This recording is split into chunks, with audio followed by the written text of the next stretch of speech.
তো হ্যালো বন্ধুরা, তো আবার একটা নতুন ভিডিও নিয়ে চলে আসলাম তোমাদের সামনে। তো এই ভিডিওতে আলোচনা করতে চলেছি কেকেআর টিমকে নিয়ে।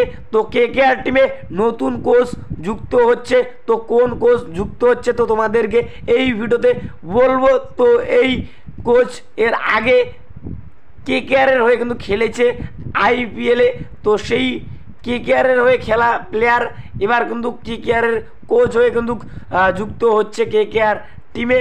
তো কোন প্লেয়ার কোচ হয়ে যুক্ত হচ্ছে কেকেআর টিমে তো তোমাদেরকে এই ভিডিওতে বলবো। তো 2 নম্বর যেটা নিয়ে আলোচনা করতে চলেছি এই ভিডিওতে, তো এসআরএইচের বিরুদ্ধে 3টি বড় পরিবর্তন করলো প্রথম একাদশে ক্যাপ্টেন আজিনকে রাহানে। তো কোন 3টে পরিবর্তন করলো তো তোমাদেরকে এই ভিডিওতে বলবো। তো ভিডিওটা কিন্তু গুরুত্বপূর্ণ হতে চলেছে, তো পুরো ভিডিও দেখার জন্য কিন্তু অনুরোধ রইল তোমাদের কাছে। আর ভিডিও ভালো লাগলে অবশ্যই একটা লাইক করে চ্যানেলটাকে সাবস্ক্রাইব করে দিও কেকেআর সমস্ত রকম আপডেট পাওয়ার জন্য।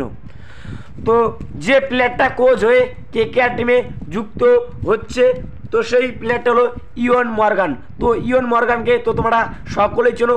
তো ইয়ন মর্গানের নেতৃত্বে কেকেআর টিম প্রথম 2012 সালে কিন্তু চ্যাম্পিয়ন কিন্তু হয়, তো তোমরা সকলেই জানো। তো এরপরে 2021 সালে ইয়ন মর্গানের নেতৃত্বে কিন্তু কেকেআর টিম ফাইনালে কিন্তু ওঠে, তো তোমরা সকলেই জানো।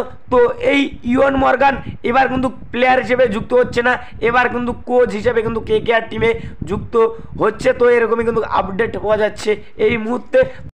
কেকেআর সমর্থকদের জন্য কিন্তু এটা একটা দারুণ সুখবর, তো তোমরা বলতেই পারো। তো এবার কিন্তু ইয়ন মর্গান প্লেয়ার হিসেবে না, এবার কিন্তু কোচ হিসেবে কিন্তু যুক্ত হচ্ছে কেকেআর টিমে।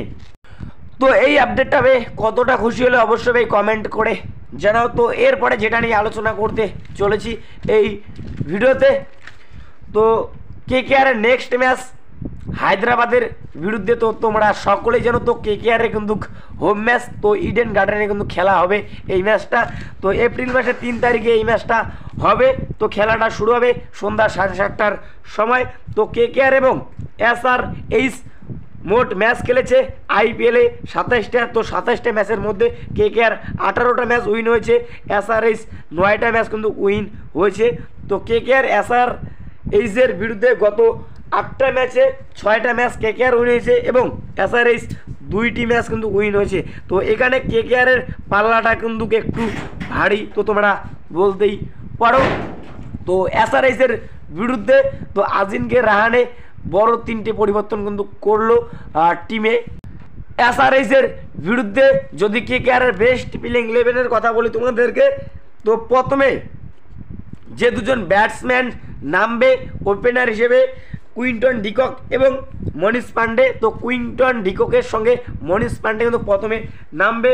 তো তারপরে ক্যাপ্টেন রাহানে, তারপরে রঘুবংশী, তারপরে ভ্যানকটেশ আইয়ার, তারপরে রিঙ্কু সিং, তারপরে রাসেল, তারপরে রমনদীপ, তারপরে সুনীল নারিন, তারপরে হার্দিক রানা, তারপরে বরুণ চক্রবর্তী।